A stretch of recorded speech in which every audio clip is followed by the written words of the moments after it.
If you're a creator, does that mean you're an independent or a niche or an underrepresented podcast? So I definitely am already feeling a huge. Welcome to Dear Business Coach, the podcast. My name's Elizabeth. Find one thing to move your business forward today with conversations, spotlights, interviews, articles, and free resources. Listen and follow and subscribe on social media, Apple, iHeartRadio, Amazon Music, anywhere you listen to podcasts. All it takes sometimes is one little thing to move your business forward today. Are we live? It looks like we might be live. Welcome to the Golden Globes episode. This is actually part 2. My name is Elizabeth, your producer and host of the Dear Business Coach podcast. I've already lost my notes. Welcome, welcome, welcome. Thank you for being here. I am so excited to bring this to you because I've been talking about the Golden Globes episode forever. I released a part 1 to paid subscribers on Apple. And so let's go back into what are the Golden Globes? Does anybody know?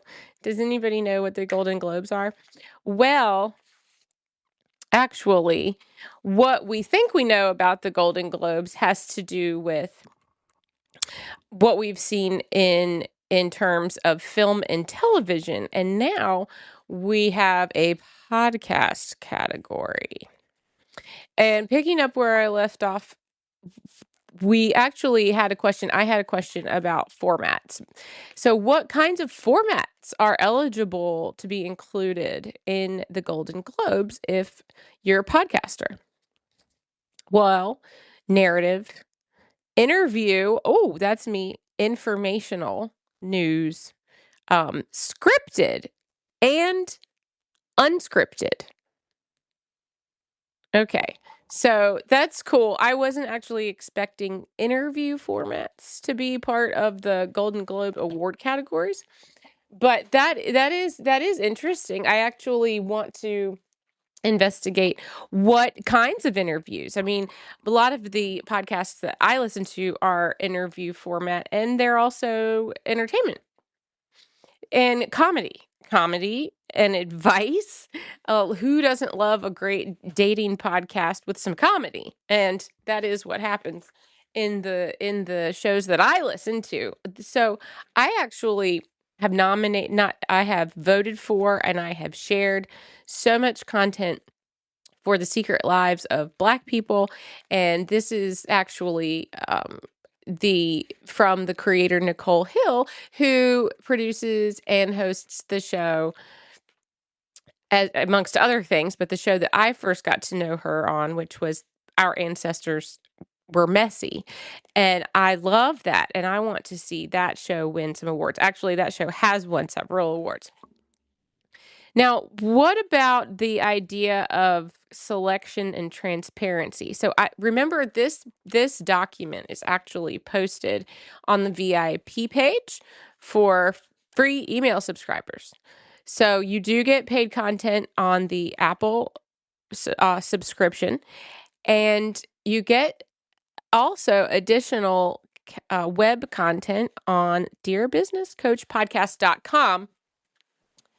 If you're a free email subscriber, you get the VIP page. And this document, this notes document was created for me by Meenakshi Bansal. She's our social media project manager, and she also does assists in production.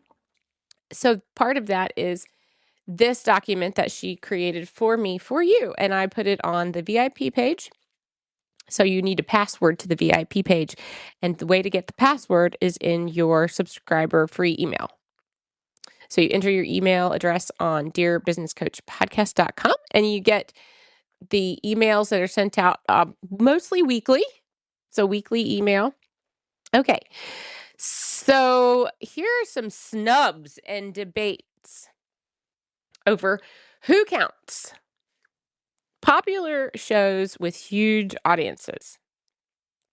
So consistently top ranking is, I guess, the way we would say that. And some of the shows that have consistent top rankings didn't make final nominations, according to Meenakshi's notes here. So that was a part of the criticism for the first year, I guess, during the Golden Globes, where we were talking about when we were talking about about podcast, the category being included. So what does best podcast really mean?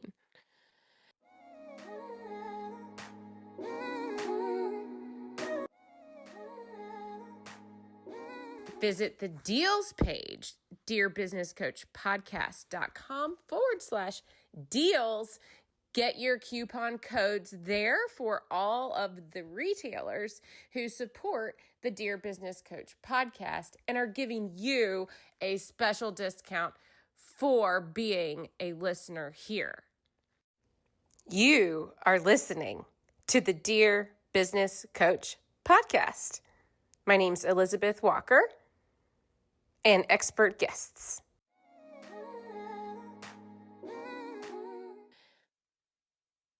In debate, these could be things like reach, creativity, quality, influence, or cultural impact. And what's the difference between influence and cultural impact? Well, that's a question I have. I have some ideas about the answer. I wonder what an expert would say about that. An expert who would come on the Dear Business Coach podcast. Now, also, Meenakshi has noted here for us some public discussion and backlash. So basically, podcasters and fans say that this category is too broad or even unnecessary. Now, of course, for podcasters, me and you, if you have a podcast, what if this is a huge step for what a podcast is, what a podcast does, how a podcast becomes accessible and available to a bigger audience? So scripted entertainment is usually what a Golden Globe is for, television and movies. So would a podcast like mine that is unscripted, that is interview format, would be considered an award-worthy format for a Golden Globes award? Well, right now we think that is.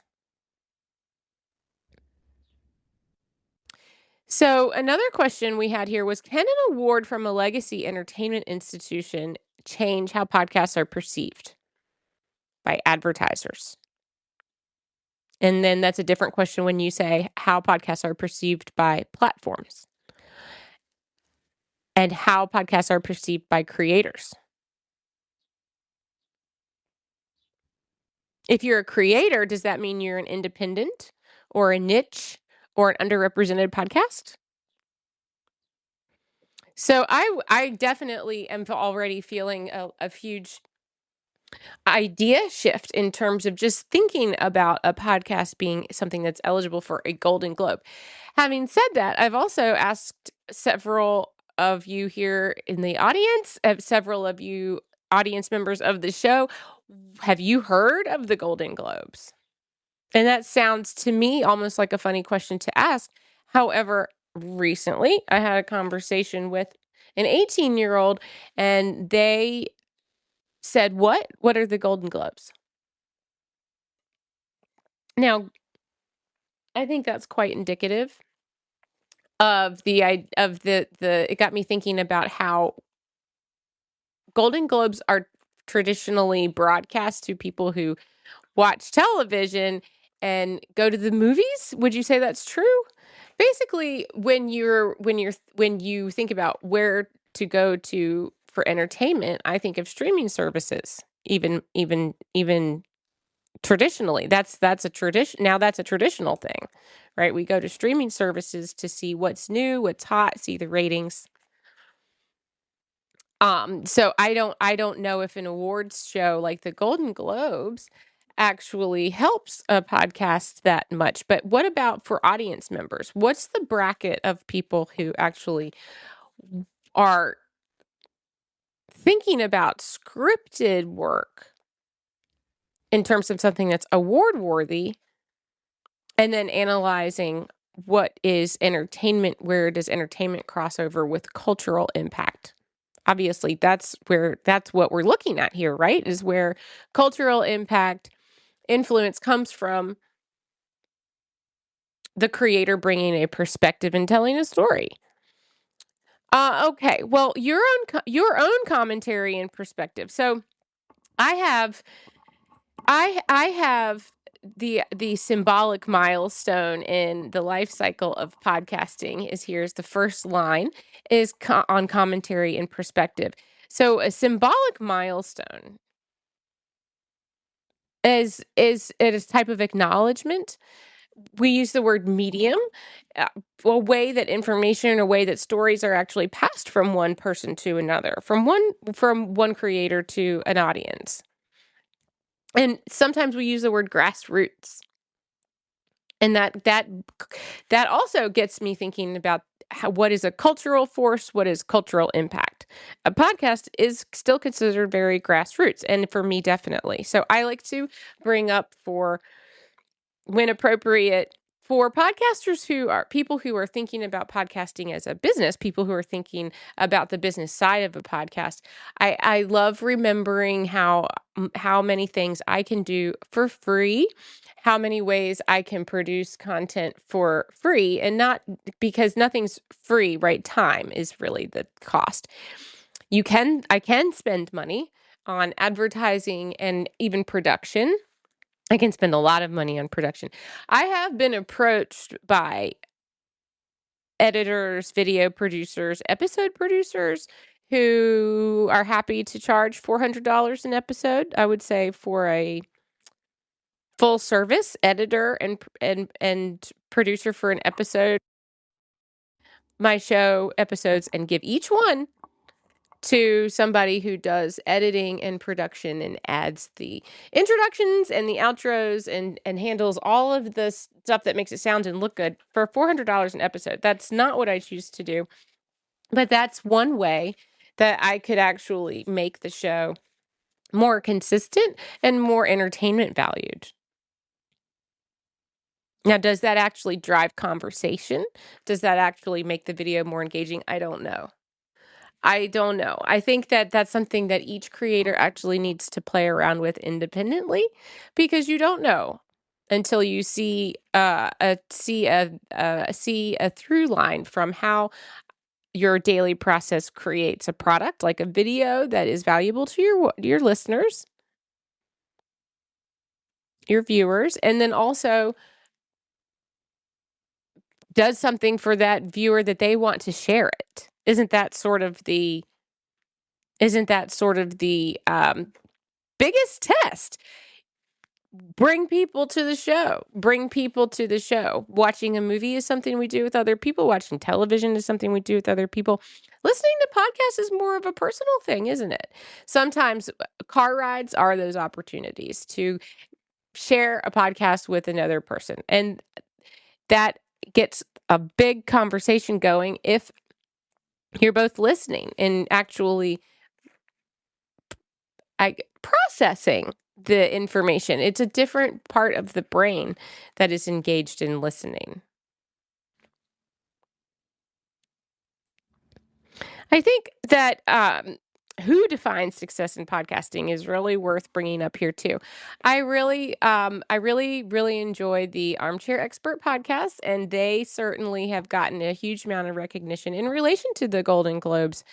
They also have had a lot of publicity in terms of how much money they make from advertisers. I think I actually heard a clip not too long ago that said that podcast maybe last year or recent year made $9 million in advertising. That's a good number.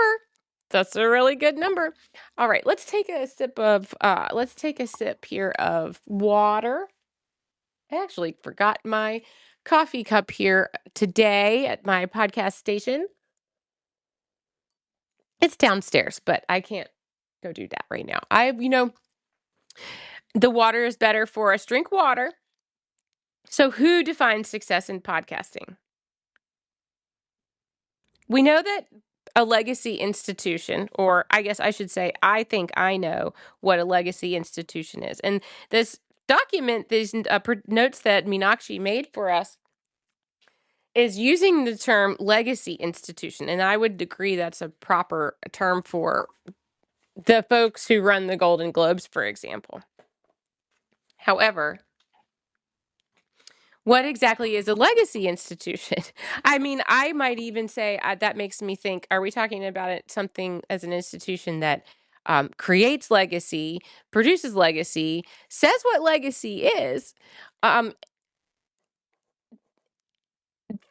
I think that actually saying what legacy is works if the folks that you support also agree that they want your legacy. So by saying that we're interested in being participants in the Golden Globes might also be a way of saying that I think that maybe that legacy institution's opinion of me or my work is the thing that I'm looking for or that I seek. Maybe it's not.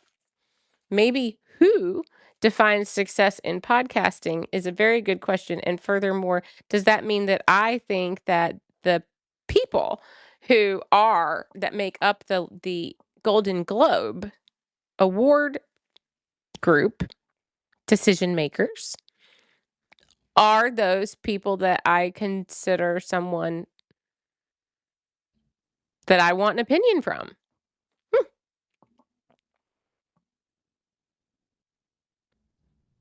So one of the concerns listed here on Meenakshi's document says,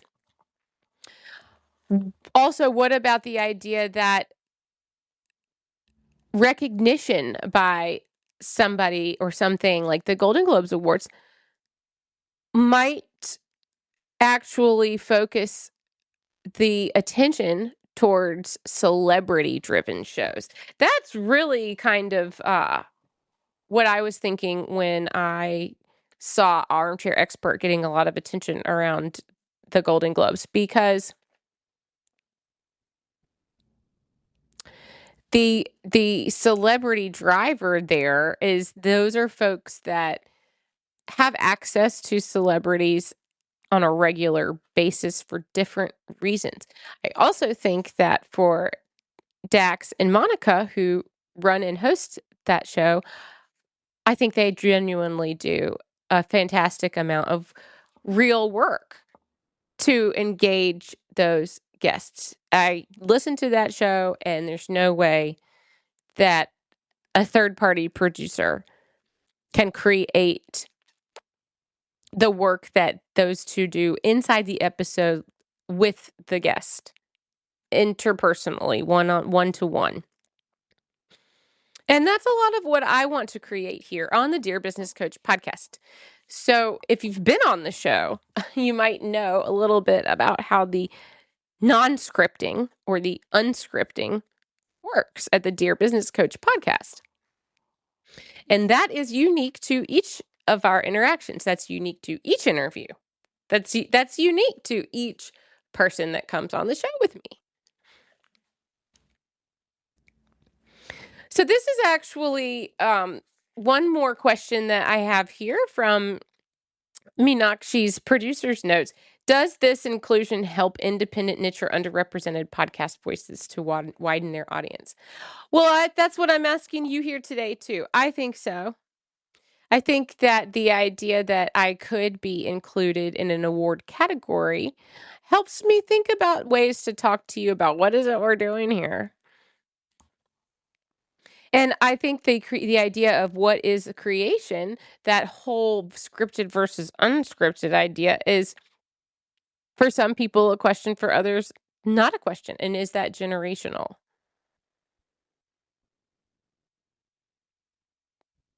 I am someone who's called a geriatric millennial, which means that I actually sit right there close to the cusp, right? I am old. I'm in the last 3 years of my generation. And so I'm not sure that I really fit in with my generation. So what about me? And that's why I have teeter-tottering feelings about these types of topics, because I am sitting between two generations. And then I also see my daughter as somebody who is a little bit between two generations. And I've seen her have similar thoughts about she has her own opinions about what's good and important, and that doesn't necessarily reflect all of her generation, right? So sometimes who you're talking to may not be about popular culture, which we might associate with an age range, and that is that is a an idea I'm trying to challenge when I'm thinking about you. Who are you? You're somebody who's coming to the Dear Business Coach podcast for your own curiosity. You might be 18 years old. You might be 78 years old. You might be 88 years old. You might be 98 years old. You might be 48 years old. So Meenakshi says in this document, in many ways, this is still the first chapter of a new podcasting era. Yes, it is. Now, what I want to do next with you is just remember, for a couple of reasons, that we have talked about creators, listeners, advertisers, and platform producers, the platforms, right? When we're thinking about creators, I'm thinking about ways that I can elevate the show to bring to you more value. Maybe I think there's an entertainment level here. This is a business podcast, a lifestyle podcast, and also an entertainment podcast. I think sometimes the entertainment comes from this juxtaposition we find ourselves in as to the personal journey I'm on with my business, the personal journey you're on with your business, and these stories. The last 3 interview prep meetings that I've had have included someone who told me about a divorce, someone who told me about the financial struggle after a firstborn child, and these are real. That's life, people. This is what we call life, real life events that shape our decisions and our business choices and our creative choices. The Dear Business Coach podcast is a business podcast, and I also include advertisers. So I have the opportunity to make money through the exposure of the show, and the show itself is a creative outlet.